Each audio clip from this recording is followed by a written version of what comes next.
নমস্কার বন্ধুরা, আজকে আবারও চলে এসেছি রান্নাঘরে।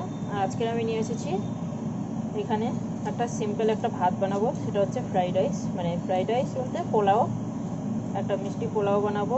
এই যে এখানে নিয়েছি বড় গোবিন্দভোগ চাল, যেটা খুব বড় বড় মোটা মোটা আর খুব সুস্বাদু হয়।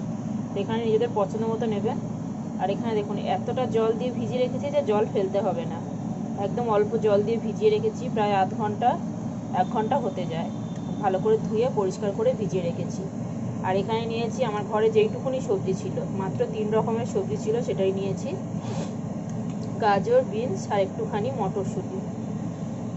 এখানে কিন্তু নিজেদের পছন্দ মতো সবজি নেওয়া যাবে। আর এখানে নিয়েছি কিছু গোটা গরম মশলা, এই যে গোলমরিচ, লবঙ্গ, এলাইচি, দালচিনি। আর এখানে নিয়েছি একটুখানি হাফ চামচ মতো, হাফ চামচের থেকে কম কাঁচা আদা। আদাটাকে কুচি করে নিয়েছি। তো চলুন, পোলাওটা আজকে আমার কড়াইটা তো চওড়া আর বড়, তো এই কড়াইতেই বানাবো। আপনারা নিজেদের পছন্দ মতো বাসনেও বানাতে পারেন। তো আজকের আমি পুরো পোলাওটা ঘি দিয়ে বানাবো, একটুও তেল দেবো না, আর একদম সামান্য, মানে খুব অতিরিক্ত ঘি দিয়েও করবো না। শীতের রাতে বন্ধুরা একটু মাংস টাংস দিয়ে, আর আমি আজকে মাংস দিয়েই খাবো। তো দারুণ একটা টেস্টি সুন্দর রেসিপি হতে চলেছে, দেখতে থাকুন।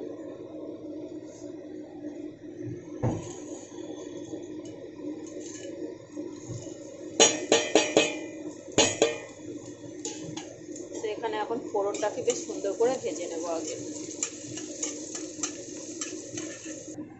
তো দেখুন বন্ধুরা, আমি কিন্তু তেজপাতা দিতে ভুলে গেছিলাম, তেজপাতাটাও দিয়ে দিয়েছি। আর এখানে দেখুন ফোড়নটাকে বেশ লাল করে ভেজে নিয়েছি, দারুণ একটা গন্ধ বেরিয়ে গেছে। এখন এখানে দিয়ে দেবো সবজি। সবজিটাকে গ্যাসটাকে কমিয়ে রেখে সুন্দর করে একটু ভেজে নেব। বন্ধুরা এখানে সত্যি বলছি, আমার কাছে কাঁচা লঙ্কাটা নেই,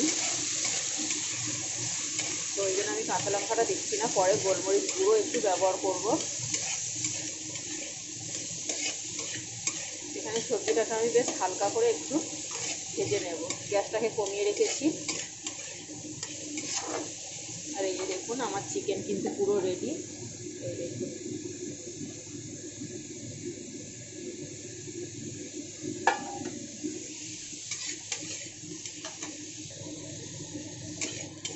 তো দেখুন বন্ধুরা, আমি সবজিটা কিন্তু কাঁচা ভাবটা চলে গেছে, এরকম করে ভেজে নিয়েছি, খুব লাল করে ভাজিনি।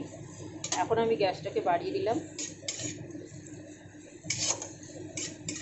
এখানে এবারে আমি কি দিয়ে দেবো চালটাকেও দিয়ে একটুখানি ভেজে নেবো। এই যে চালের জলটা আছে সামান্য, এই জলটা শুকিয়ে যাওয়া পর্যন্ত চালটা একটু ভেজে নেব। গ্যাসটাকে বাড়িয়ে দিয়েছি।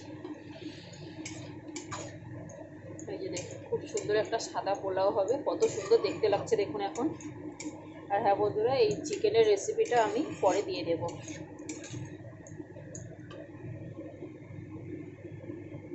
এখানে স্বাদ অনুযায়ী একটু নুন দিয়ে দিলাম, আর দিয়ে দিচ্ছি 1 চামচ মতো গোলমরিচ গুঁড়ো। এবার একটু সুন্দর করে নাড়াচাড়া করে ভেজে নেব।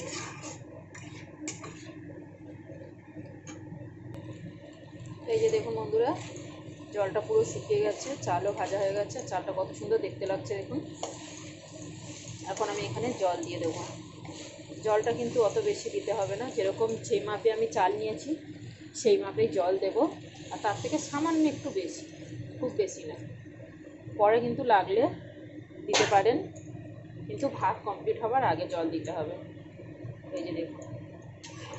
আর হ্যাঁ বন্ধুরা, আমি যে মাংসটা দিয়ে এখন চিকেনটা দিয়ে এই রাইসটা খাবো, সেইটা ভিডিও তো আমার রেডি হয়ে গেছে, কিন্তু আমি এই রাইসের ভিডিওটা আগে ছাড়বো। তাই যার যার এই চিকেনের রেসিপিটা মানে দেখার ইচ্ছে আছে আমাকে কিন্তু জানাতে পারে। আর এটা হচ্ছে স্পেশাল একটা চিকেন, সেটা আগেই বলে দিচ্ছি আমি। এটা হাঁসের মাংস দিয়ে আমার মানে হাঁসের মাংসর রেসিপি, একদম ঘরে নিয়ে এসে কেটে কুটে রান্না করা হয়েছে, খুব একদম এভাবে দেশি তরিকে সে রান্না করেছি। কমেন্ট করবেন কেউ কেউ হাঁসের রেসিপিটা চাইলে। তো চলুন এবারে ভাতটাকে ফুটতে দিই। তো এখানে দেখুন বন্ধুরা, আমি গ্যাসটাকে একদম এবারে লো করে দিলাম, কারণ জল একদম কমে গেছে, নেই। শুধু একটু রসালো রসালো ভাব আছে। আর ভাতটা দেখুন কত সুন্দর হয়েছে, আর ভাতও কিন্তু প্রায় কমপ্লিট, সামান্য একটু বাকি আছে। তো আমি এই অবস্থায় আর নাড়াচাড়া বেশি করবো না, চিনি দিয়ে দেবো। এই যে দেখুন আমি এখানে 3 চামচ চিনি নিয়েছি, আপনারা নিজেদের পছন্দ মতো নিতে পারেন, যে যেরকম ইচ্ছে। এখানে আরও আমি 1 চামচ ঘি দিয়ে দিলাম।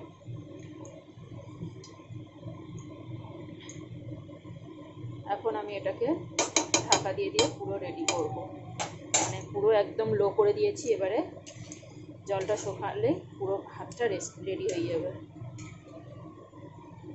আজকের ভিডিওটা কেমন লাগলো বন্ধুরা অবশ্যই একটা লাইক কমেন্ট শেয়ার করে জানাবেন। ভালো লাগলে আমার চ্যানেলটাকে সাবস্ক্রাইব করবেন।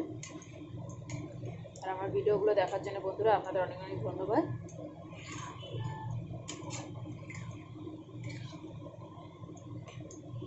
আর তাড়াতাড়ি আমাকে জানান যে হাঁসের মাংসের রেসিপি চান কি না।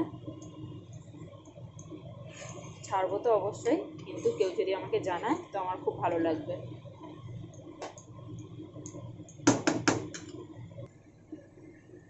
এখানে দেখুন বন্ধুরা আমি কিন্তু এবারে গ্যাসটা অফ করে দিলাম। আর এখানে দেখুন কতটা সুন্দর হয়েছে, আর বেশ দারুণ একটা, এই যে দেখুন কতটা ঝরঝরেও হয়ে গেছে।